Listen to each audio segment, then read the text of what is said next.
আমি আপনাকে বিয়ে করতে চাই। তো এক্সাম দেওয়ার জন্য রেডি হয়ে যাও। এই আপনি কি আমার টিচার নাকি আপনি পাগল টাগল হয়ে গেছেন নাকি সোজা পাগলাগর থেকে এখানে চলে আসছেন? এক্সাম দেওয়ার জন্য রেডি হয়ে যাও বাবু সোনা। ইম্পসিবল, আমি কোনো এক্সাম দিতে পারবো না। আর আপনার মতো ফালতু মেয়েকে না আমার পছন্দ হয়নি। আপনি রাজি না হলে কি হবে?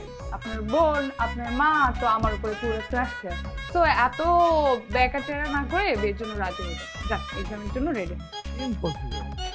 আম্মা, এই মেয়েকে এখন এইখান থেকে বের করো। আব্বা শোনা জাদুমণি, এই যে তিন্নি যা বলেছে তাই তোকে করতে হবে। তুই করবি না তো তোর মা, সরি তোর বাপ করবে, তোর দাদা করবে, সবাই করবে, এবং তুই ওর কথায় উঠবি আর বসবি। দেখো তোমার রাজরানী কিন্তু হয়ে আছে। লক্ষ্য করে 3 মাস ঘুরে গেছি। কি হয়েছে? এরকম মেয়েদের মতো বিড়বিড় করছো কেন? শোনো, কাজটা ঠিক মতো করো। আর বিয়ের পর এসব রান্নাঘরের কাজকর্ম আমি করতে পারবো না। যা করতে হবে তুমি করবা। ওই বুড়ে বালি, আপনাকে জীবনেও আমি রান্না করে খাওয়াবো না, কারণ আপনাকে আমি কোনোদিনও বিয়েও করবো না।